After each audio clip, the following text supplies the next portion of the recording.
सवितुर्वरेण्यं वरेण्यं सवितुर्वरेण्यं भर्गो वरेण्यं सवितुर्वरेण्यं भर्गः वरेण्यं भर्गो वरेण्यं भर्गो देवस्य भर्गो वरेण्यं भर्गो देवस्य भर्गो देवस्य धीमहि देवस्य भर्गो देवस्य धीमहि देवस्य धीमहि धियो यो न प्रचोदयात् नो यो न प्रचोदयातु न प्रचोदयात् नो न प्रचोदयातु प्रचोदयादिति प्राचोदयातु सर्वमङ्गलमाङ्गल्ये शिवे सर्वार्थसाधिके शरण्ये त्र्यम्बके देवी नारायणे नमोस्तुते शतमानं भवति शतायुपुरुषस्येन्द्रिय आयुष्येवेन्द्रिये प्रतिष्ठितैर्मामदेवतानुग्रह करुणाकटाक्षसिद्धिरस्तु।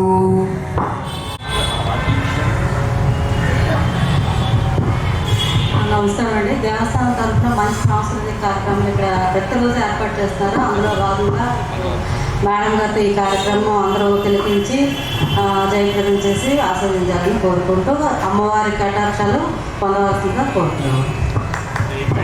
సాంస్కృతిక కార్యక్రమాలు ప్రతి మంగళవారం కూడా సాయంత్రం 6 నుంచి 8:30 వరకు కూడా కార్యక్రమాలు జరుగుతాయి. ఈ అత్యంత కార్యక్రమం కాళ్ళ నిర్మల గారు ఈరోజు ఈ కార్యక్రమం చేయడం వల్ల అమ్మవారు ఆరోగ్యాలు అష్టైశ్వర్యాలు కలగాలని అమ్మవారు సదా కోరుతున్నాం.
నా హృదయపూర్వక ధన్యవాదాలు తెలియజేస్తూ ప్రతి వారం కూడా మంగళవారం జయవారం ఈ రోజున ఏదో ఒక సమర్పణగా ఈ వేదికపై ఏర్పాటు చేస్తున్నారు. మరి పైడితల్లి అమ్మవారి దేవస్థానం వారు, అలాగే మరి కమిషనర్ గారు, అసిస్టెంట్ కమిషనర్ గారు శిరీష్ గారు, వారికి అలాగే కార్యనిర్వహణాధికారి గారికి, మా పాత్ర గారికి, తదితర పెద్దలందరికీ కూడా పేరు పేరున ధన్యవాదాలు తెలియజేస్తూ భగవంతుని యొక్క అనుగ్రహం చేత 4 పిల్లలతో ఆయన ఆనందంగా ఉన్నాడు. రామ లక్ష్మణ భరత శత్రుఘ్నులు వారి పేర్లు, అటువంటి పేర్లు పెట్టేవారు పూర్వంలో. నారాయణ, గోవింద, కృష్ణ, అమ్మ, లక్ష్మి, సరస్వతి ఇలాంటి పేర్లు పెట్టేవారు. అందుచేత చక్కగా రామ లక్ష్మణ భరత శత్రుఘ్నులని నామకరణాలు చేశారు. పిల్లలు 5 సంవత్సరములు 5 మాసములు 5వ రోజున అక్షర స్వీకారం చేయించారు వశిష్ఠుల వారు. విద్యాభ్యాసాన్ని పూర్తి చేసుకున్నారు 4 కూడా. ఇక ఆనందమయంగా ఉన్న సమయంలో ఆ కొలువునకు విశ్వామిత్ర మహాముని, త్రికాల వేదులు, సృష్టికి సృష్టి చేసిన వారు విశ్వామిత్ర మహాముని ఏం చేశారు? ఆయన వచ్చినటువంటి రాకకు కారణాన్ని ప్రశ్నించాడండి దశరథుడు.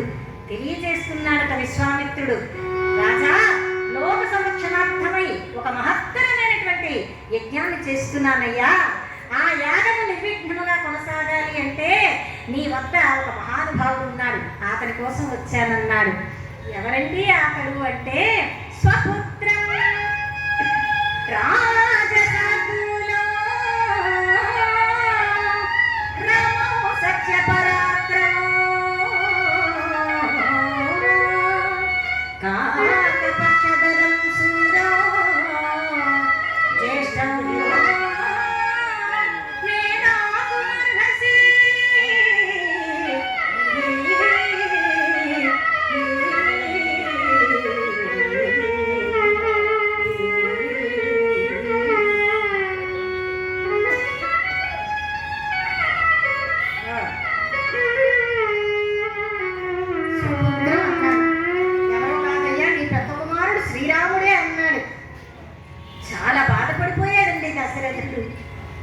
ఎంత మాత్రం పంపించమని ఆయన చాలా బాధపడుతూ విశ్వామిత్రుడు వారికి తెలియజేస్తే ఆయనకు ఆగ్రహం వచ్చింది.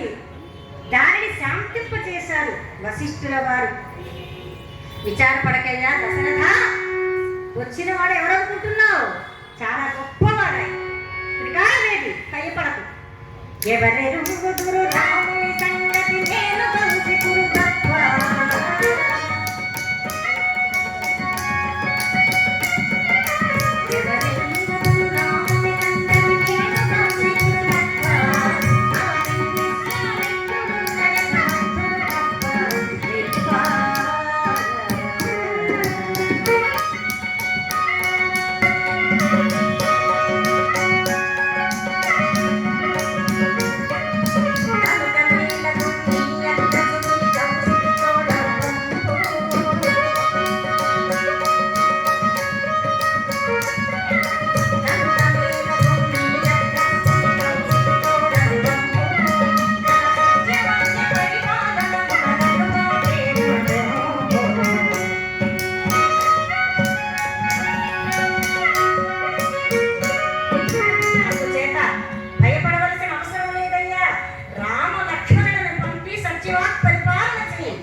దశరథుడు రామలక్ష్మణులను పిలిచి జరిగిన విశేషమంతా వారితో చెప్పి విశ్వామిత్రుడు వారితో పంపించారు.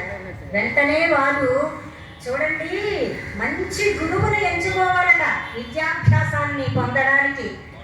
ఆ గురువు గారు ఎక్కడ ఉన్నా సరే, ఎంత దూరంలో ఉన్నా శిష్యులు వెళ్ళి ఆశ్రయించాలి.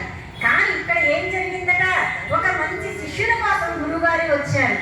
అది అదృష్టం. అందుచేత రామచంద్ర ప్రభువు కోసం విశ్వామిత్రుడు వారు ఏం చేశారు, రామ లక్ష్మణులను వెంట పెట్టుకున్నారు. అలా ప్రయాణం చేస్తూ చల్లని సరయూ నది ప్రాంతాన్ని చేరుకున్నారు. ఆ రాత్రి భాగం గడిచిందండి. బల్లున తెల్లవారేసరికి వారికి ఆకలి, నిద్ర, దేహ పీడన వలన భయం లేకుండా బల అతి బల అనే 2 మహామంత్రాలు ఉపదేశం చేశారు విశ్వామిత్రుడు వారు. భక్తితో వాటిని వదిలివేశారట రామలక్ష్మణుడు. మరలా ప్రయాణం చేసి ఒక భయంకరమైనటువంటి అరణ్యాన్ని ప్రవేశించారు. నల్లటి ఆకారం కలిగినటువంటి తాటకి అనే రాక్షసి వస్తూ ఉంటే విశ్వామిత్రుడు వారు తెలియజేశారు, నాయన ఈ అరణ్యానికి ఒక గొప్ప పీడ ఆ తాటకి, దాన్ని వధించమన్నారు. గురువాక్యను శిరస్సును ధరించినటువంటి రామచంద్ర ప్రభు ఆ తాటకను వధించాడు. చాలా ఆనందపడిపోయాడండి విశ్వామిత్రుడు వారు. పిల్లలను దగ్గరగా తీసుకున్నాడు. కొన్ని అస్త్రములను ఉపదేశం చేశారట. అలా ఉండాలండి, గురువు గారికి ఆనందం కలగజేయాలి. ఎందుచేత అంటే భగవంతుని కటాక్షం శిష్యునికి లేకపోయినా గురు కటాక్షం ఉండాలట. అది గొప్ప విశేషం. చేరుకున్నారు. ఆ మరుసటి రోజున యాగాన్ని ప్రారంభం చేశారు. చాలా దిగ్విజయంగా యాగం అలా కొనసాగీరు. యుద్ధానికి వచ్చారు. ఒకే ఒక అస్త్రాన్ని ప్రయోగం చేశాడండి రాముడు. అదే వాయువ్యాస్త్రం. దాని యొక్క శక్తి ఏమిటి అంటే మారీచును చంపలేదట, దక్షిణ సముద్రపు తొడ్డును పడినట్లు కొట్టింది. భగవంతునికి తెలుసండి ఎవరిని ఉంచాలి, ఎవరిని తుంచాలి.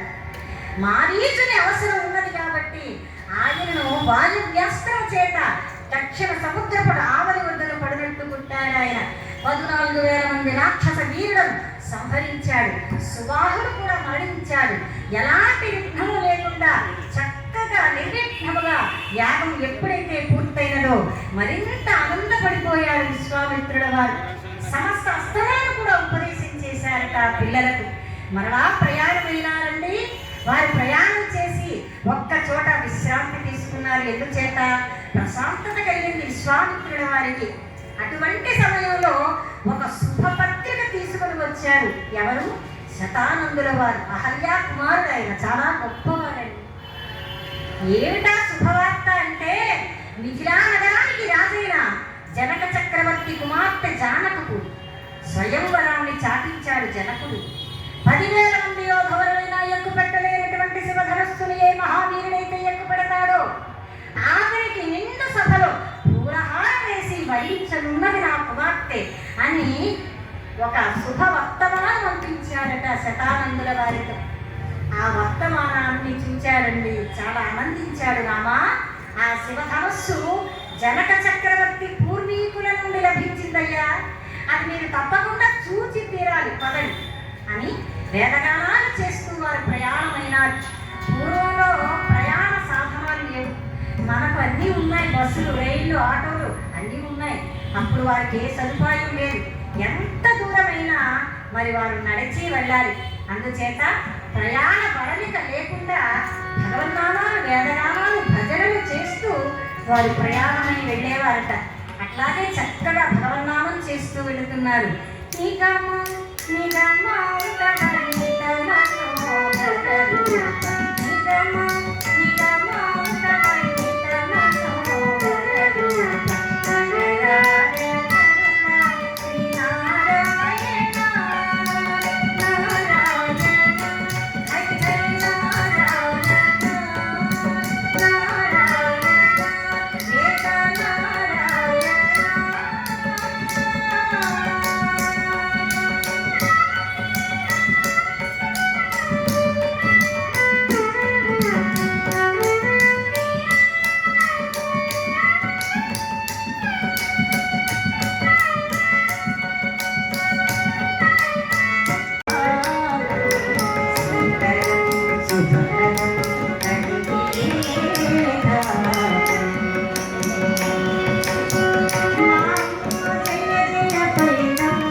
Thank you.